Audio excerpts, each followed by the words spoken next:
Most people know the story of Judas Iscariot before they know almost anything else about Christianity. Even if you have never opened a Bible, you probably know the outline. 12 disciples, 1 betrayer, a kiss in a garden, 30 pieces of silver. It is one of those stories that feels almost too neat, too morally packaged to be entirely safe. Because what could be simpler? There is the loyal circle and the one who breaks it. The faithful and the traitor. Light and shadow, conveniently labeled. But here is where it starts to feel slightly uncanny. For nearly 2,000 years, that story has rested on a small collection of officially approved texts, copied and venerated, and eventually bound between 2 covers. And then, out in the Egyptian desert, in a pile of decaying papyrus and leather, a different version of Judas quietly waited. Not to correct the story exactly, but to twist the angle of light in a way that makes everything look a little stranger. We call it the Gospel of Judas. It is not in anyone's pew Bible. It is not read at Easter. For most of Christian history, no one had access to the text at all, only to a warning about it. And that is where things turn darker. In the late 2nd century, around the year 180, a bishop named Irenaeus of Lyons wrote a long, exasperated work called Against Heresies. It is exactly what it sounds like. A catalogue of wrong ideas, dangerous sects, and books you are not supposed to read. Somewhere in that sprawling work, he mentions a group who produce a fictitious history which they style the Gospel of Judas. That is our first clear reference. No quotation, no excerpt, just a title and a condemnation. The book is declared heretical before most Christians have even heard it exists.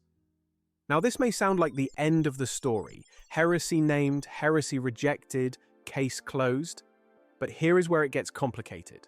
The text Irenaeus warned about appears to have been written in Greek in the 2nd century. Roughly the same century that saw the formation of the 4 canonical Gospels.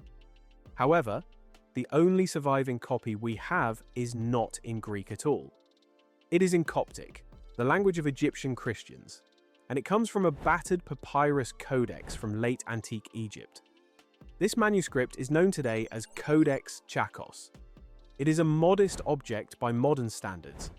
66 pages of papyrus bound in a leather cover. On those pages sit several texts, other Gnostic writings such as the letter of Peter to Philip, the first apocalypse of James, a mysterious fragment called Allegenes, and, taking up a chunk of the codex, the Gospel of Judas. Radiocarbon dating, paleographic analysis of the handwriting, and careful study of the inks all point to a date somewhere between the early 3rd and mid-4th century, often summarized as around the year 280. In other words, what we hold is not the original, but a fairly early hand-copied Coptic translation. The codex was discovered near El Minya in Egypt in the late 1970s, and from there it did what many ancient manuscripts do when they surface in the modern world. It suffered. Instead of going directly to a museum or conservation lab, it entered the antiquities market. For years it moved from dealer to dealer, at one point apparently stored in a bank vault freezer in the United States. At another time left in a safe deposit box in New York. Pages flaked, ink faded, fragments separated. By the time a Swiss antiquities dealer named Frieda Nussberger Chakos acquired it in April of 2000, the codex was in a precarious state.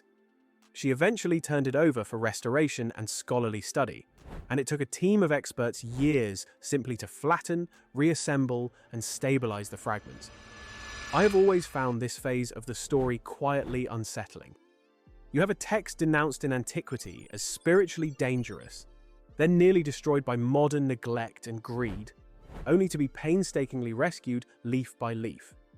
The manuscript almost disintegrated into anonymity. Instead, it ends up under bright conservation lamps and television cameras.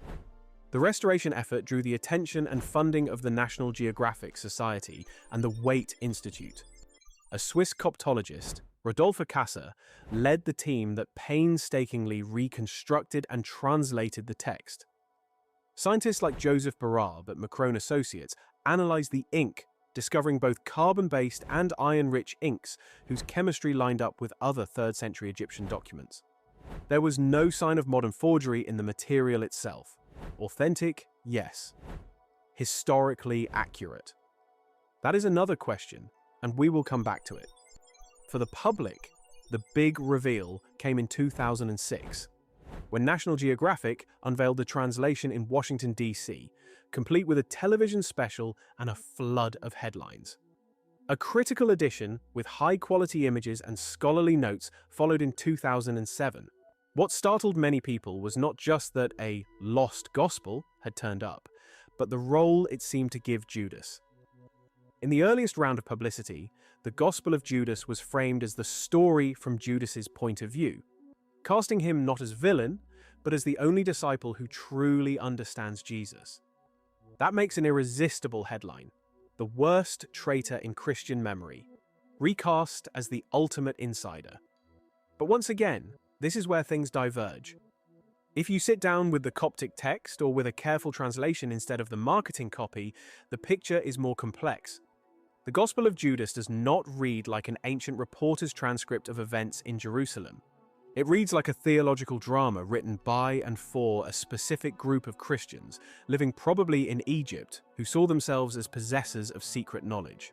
This is what we usually mean when we use the word Gnostic, a movement or collection of movements in the 2nd and 3rd centuries that emphasized hidden revelation, a sharp contrast between the spiritual and the material, and the idea that only an inner circle truly understands the divine plan.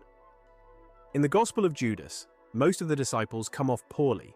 They misunderstand Jesus, worship the wrong God, and do not grasp what is really happening. Jesus laughs at them, not cruelly, but with a sort of weary amusement. He speaks of realms and aeons of luminous generations above the material world. It is more metaphysical lecture than historical narrative. Judas, in this telling, is different. Jesus takes him aside, away from the 12, and grants him access to secret teaching. Judas alone learns of a realm beyond the creator God of the Old Testament, beyond the archons who fashion the material cosmos. He alone understands that Jesus' true self does not belong here, that the crucifixion is not a defeat, but the necessary shedding of a body that never really mattered.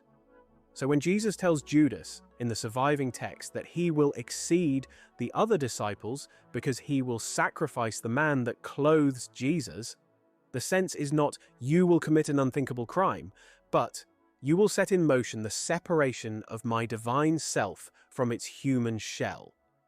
It is, to this way of thinking, an act of dark cooperation. Now, that does not make Judas a hero in any simple moral sense.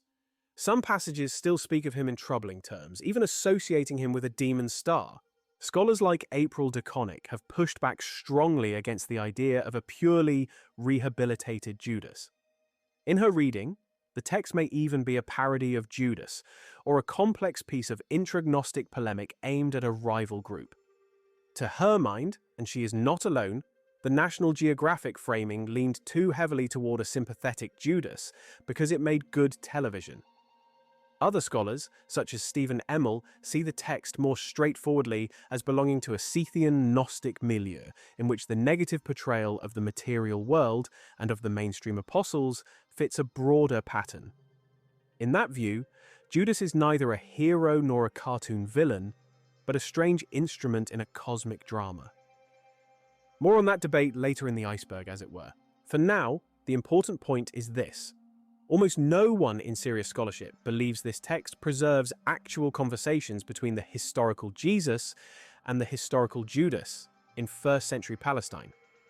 Here, the distinction between authenticity and historicity matters. The Codex Chakos manuscript is, by all available tests, genuinely ancient.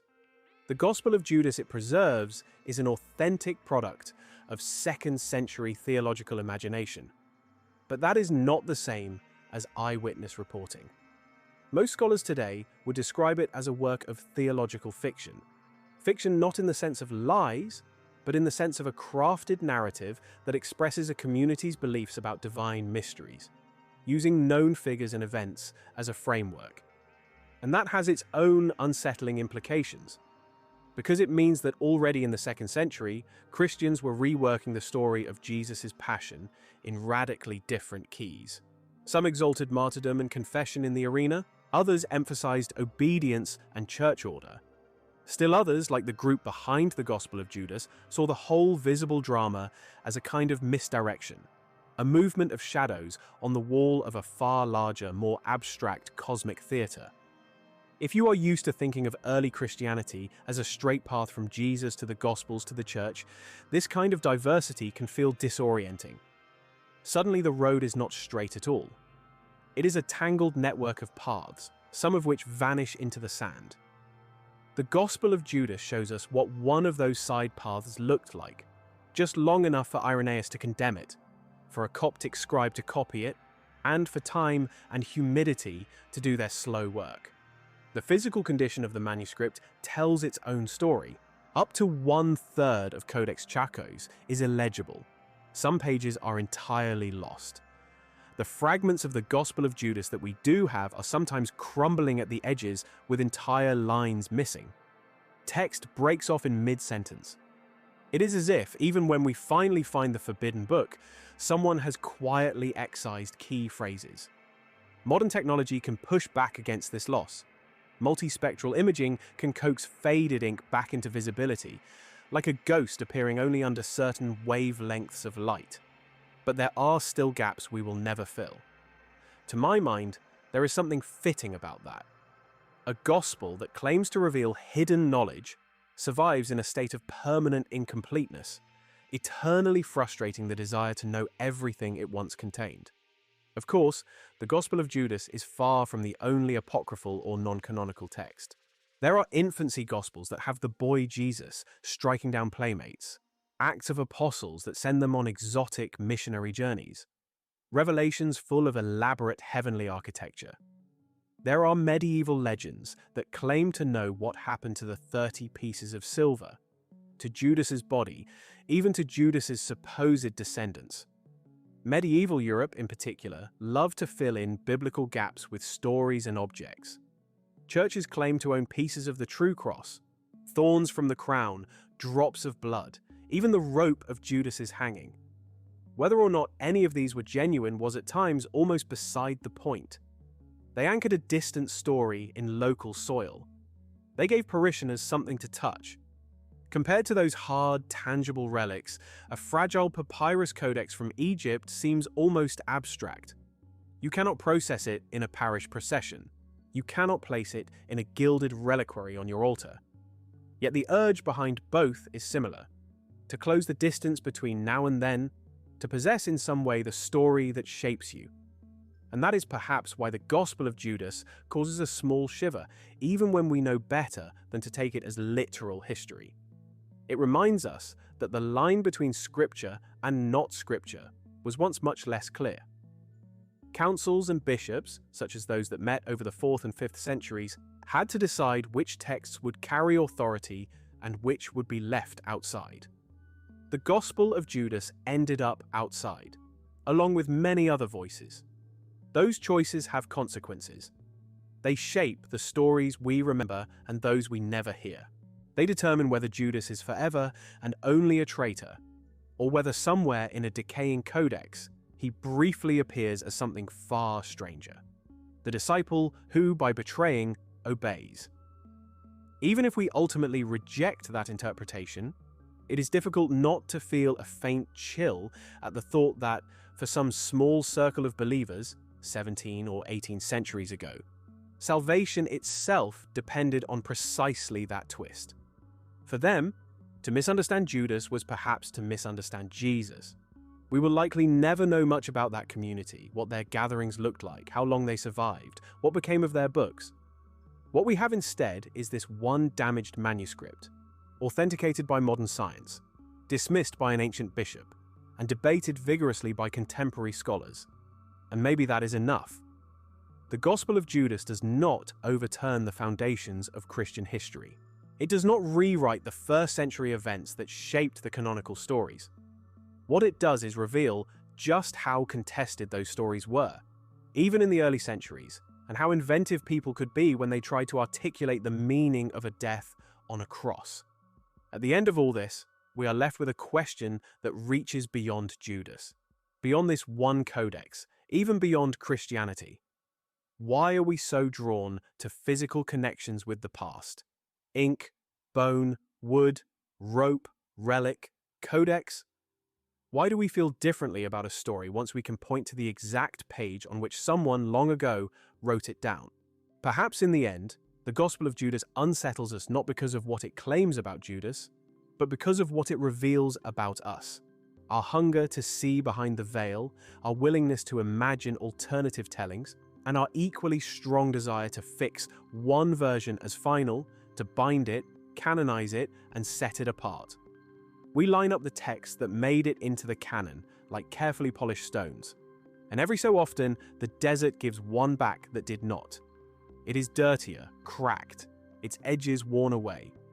But if you hold it up to the light, you can still see, just faintly, the shape of another path not taken. For now, the Gospel of Judas sits in that quiet space. Not scripture, not fraud, but an unsettling echo from a long-vanished circle of believers. A reminder that the stories we think we know have shadows, and that sometimes the strangest thing is not the heresy itself, but how close it once came to sounding like truth. Thank you for walking through this with me. Until next time, take care, and keep a little room in your mind for the texts that almost disappeared.